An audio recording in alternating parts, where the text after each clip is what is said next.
پشتی حشترێ پێغەمبەر فەرمووی صلی الله عليه ئەو ڕوتوقوتانە لا يدخلن الجنة ناسنە بەهەشتێ ولا يجدن ريحها نێزیکش نابنەوە لە بەهەشتێ کە ڕێگەی بەهەشتێ ڕێگەی 100 ساڵی بڕۆی هێشتا 100 ساڵت مابی بگەیە بەهەشتێ بۆنی دێ بۆنی بەهەشتێشان لۆ نایە یا ڕەبی خوایە پەنامان دێ لە خاتری عەظەمەت و گەورەی خۆت کەواتە لەوێش پێغەمبەر صلی الله علیه و سلم فەرمووی ئیلعنوهن ئەگەوانەتان دیتن لعنەتیان لێ بکەن لعنەت معنەی ئەوە نییە بەگێ ڕاستی جامی سیارەی بینی یەک تفی بەدە موساوادا بکەی ئەوە نییە ئەوەیە لە دڵی خۆت بیکوڕهینە ڕقت لێ بیتۆ لێ نەگەڕی ماڵ و منداڵ چوابی نێزیکی نەبی سەردانی مەکە ئیلا لە بۆ نەسیحەت نەبی لەگەری دامەنیشە برادراتی لەگەر مەکە تۆقە حرامە لەگەر ژنان ئەوەیە لعنەت ئەوەیە دەرکردن لە مەجلیسی خۆ دەرکردن و لێی دوورکەوە فإنهن ملعونات پێغەمبەر صلی الله عليه وسلم لۆ فەرمی مەلعونن لەبەری زاڵم ظلم لە مێردی خۆی دەکات جوانی لەو مێردی خۆی لەو خەڵکیتی ظلم لە خۆی دەکات کە خۆی تووشی ئاگری جەهەنەم دەکات خۆ جسمە ئیوینێ تووشی ئاگری جەهەنەمی بکات وەظلم خوای گەورە فەرمی فەلا یؤذین خەڵکی ئەزیەت دەدەن ئافرەتە سافلەکان یان فەیەطمع الذی فی قەلبه مرض ئەوانەی نەخۆشی دڵیان هەیە خۆشیان لە دڵیا ها تەماع لە دەنجیان دەکەن فەرمی دەنجی خۆشیان لۆ ناسک مەکەن و ئێستا دەرکەوتووە تەماشاکردنی ئافرەت یەکسەر تەشویش لە هەموو جسمی بەشەری دروست دەکات دکتۆرە ئیسپانیەکان دەڵێن ئەوانەی زۆر تەماشای ئافرەت دەکەن عمریان کورتتر دەبی بە تایبەتی بە دوای ئافرەتی جواندا دەگەڕێن عمریان کورتتر دەبی لە خەڵکی بۆ چونکە دائیمەن مشەوش ئافرەت مرتاح ئافرەتی مسلمان پیاوی خۆی هەیە هیچی تکەشی لەو حەڵال نییە نە نەزەر دەکە و نەیش دەکە و عەفیف و چاوی لە کەسی دیکە نییە و خیانەت ناکە بۆیە مرتاحە و بە تەمەنێکی درێژەوە دینداری خۆی دەکە ئینشاءالله پێغەمبەر صلی الله عليه وسلم ئەفەرمێ سێ کەس پرسیاریان لێ مەکە پێغەمبەر صلی الله عليه وسلم پرسیاری هیلاکەتی سێ کەسان مەکە سێ کەس هەر بە هیلاک چوون یەکیان ئەوەی دایک و بابی ئەزیەت دەدا دووهەمینیان امرأة غاب زوجها وقد كفاها مؤنة الدنيا فتبرجت بعده فلا تسأل عنهم رواه أحمد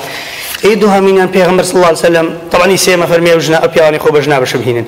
إيدها مينيان يسمى پیغمبر صلى الله عليه وسلم فرمي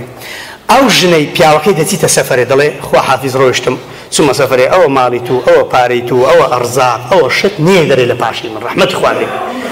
كبا بياوكا زاني لحدودي آوابو لي مالي دكاتو لك زلامشي دروي عندي تبازاري دل والله اشتم دويلو مالي پیغمبر صلى الله عليه وسلم فرموي أوجنا بهيلاك سوا چونکە بەهیلاکیش دەچێت لەو ماوانە پیاوە چ بوو لە دایرەی مروری پێیان گوتبوو لە ڕۆژی هەندێک مخالفەت کردی گوت بابم لە دەرەوەی وڵات بم مخالفەی چ و حاری چێ دەڵێن وەرە ڕسمەکەی پیشان دەدەن واژنەکە لەگەر پیاوێکی سیارەی کابرای بریتی دەرێ لە کامی ڕەشیدایە نەکەر خیانەتی کردیە سیارەکەشی تووشی مخالفە کردی بەس خدا ویستویەتی کەشف ببێ خیانەت هەر کەشف دەبێ ئەو ڕۆنا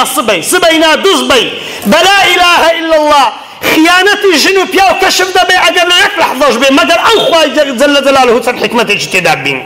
کەواتە خائین سەرکەوتو نابێ نخائین بەرامبەر ملەتی نخائین بەرامبەر عائیلەی خۆی نخائین بەرامبەر فەقیر و فەقار و جیران و ئەوانە بەڵام خیانەت هەتا خیانەتی فەرقی هەیە لێ خوای گەورە